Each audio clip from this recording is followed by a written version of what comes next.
USA 2018, élection de mi-mandat.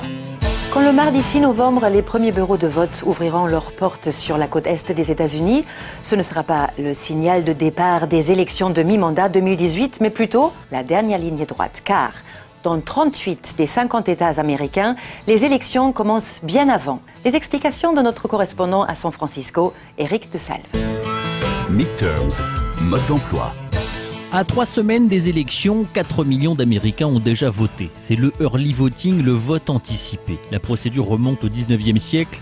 Elle visait au départ à faciliter le vote des habitants des zones rurales reculées ou celui des soldats pendant la guerre de sécession. C'est aujourd'hui possible dans presque tous les États américains, que ce soit en personne dans un bureau de vote ou par correspondance entre 4 et 48 jours avant la date du scrutin. Dans 33 de ces États, aucune justification médicale ou professionnelle n'est même requise. Autrefois exception, le early voting est aujourd'hui la norme.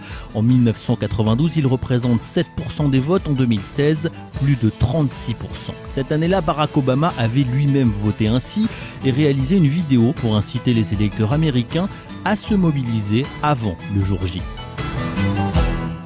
Le fait que le processus électoral ait déjà commencé signifie qu'à partir de maintenant, chaque événement, local ou national, peut peser sur le scrutin. Parmi les premiers à se lancer dans la course électorale, l'État du Minnesota, où les électeurs peuvent voter depuis le 21 septembre. Jake Schneider est le porte-parole de Karen Housley.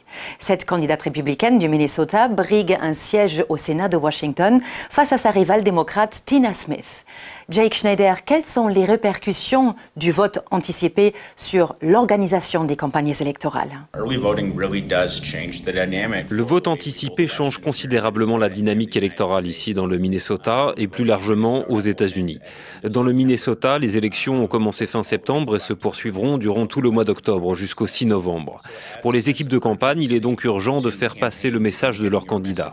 Avant l'introduction du vote anticipé, on faisait en sorte que les gens aillent voter le jour des élections. Désormais, nous devons faire la même chose tous les jours. Quand vous avez 45 jours au lieu d'un seul pour mobiliser vos électeurs afin qu'ils aillent voter, vous devez faire l'effort de passer des coups de fil, de frapper aux portes, d'envoyer des courriers, de contacter des électeurs sur des réseaux sociaux. Vous faites tout ce que vous pouvez pour que les électeurs sachent qu'il y a une élection, qu'ils sachent qu'ils peuvent voter de manière anticipée et surtout qu'ils le fassent.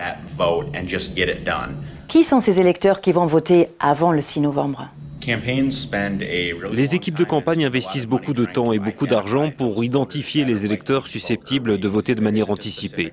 Il n'y a pas de profil spécifique, mais nous avons remarqué que les personnes âgées et parfois aussi les étudiants sont tentés de voter tôt. Mais comme il n'y a pas de données démographiques officielles à ce sujet, nous devons recueillir ces données nous-mêmes.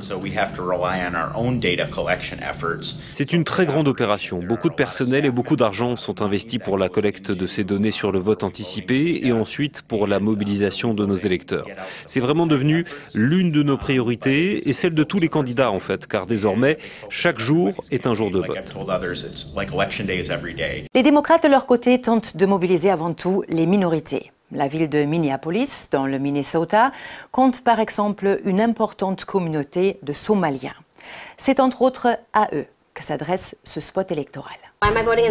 Pourquoi je vote pour les midterms en tant que femme qui doit se battre pour un accès à la contraception, en tant qu'afro-américaine qui risque d'être ciblée à cause de la couleur de sa peau? Je veux être là pour voir les Noirs arriver au pouvoir. Je vais voter. Mais encore faut-il le pouvoir.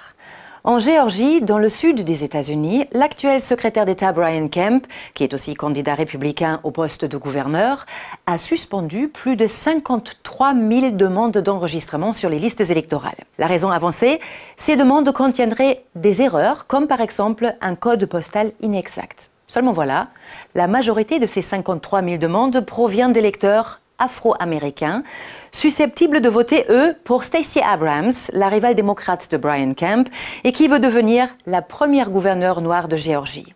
Plusieurs associations de défense des droits de l'homme ont porté plainte contre Brian Kemp et demandent aux autorités d'inscrire ces demandeurs sur les listes électorales. La semaine prochaine, nous verrons avec Marie Normand comment se financent les campagnes électorales. D'ici là, bonne semaine à tous.